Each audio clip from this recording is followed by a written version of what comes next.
E aí pessoal, hoje aqui Victor Tutoriais Bot com mais uma videoaula de hacker. Primeiramente, abre seu Transformice, depois vai na pack de hackers, vai Flea Hacker, eu vou deixar na descrição aí. E o blog que eu peguei o site. Não dá DC, não buga. E é muito bom, aconselho vocês. Aí nós vamos ter uma invasão, não, já teve, Transformice, que foi 5h35.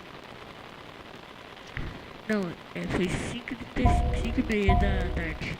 Hoje.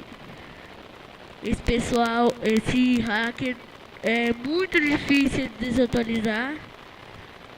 E eu aconselho o blog. O Noob Seu Hacker, o Transformice Hack Brasil e etc. Aí os outros você pode ver, mas o que eu aconselho mais é esses dois. Vou botar aqui. Beleza. Vou tirar aqui.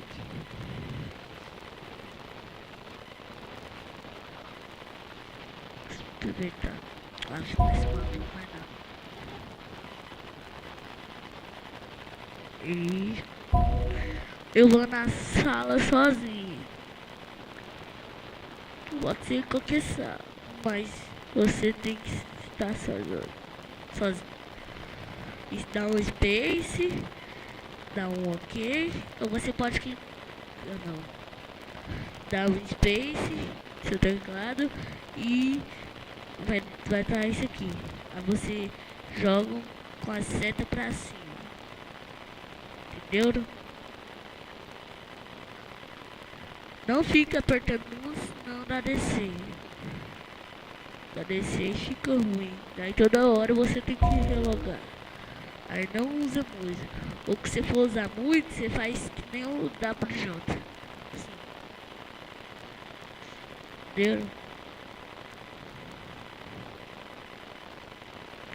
Valeu pessoal, aqui é Victor Tutoriais Bot, com mais uma videoaula de hacker. Noob Seu Hacker e Transformice Hack Brasil. Valeu pessoal.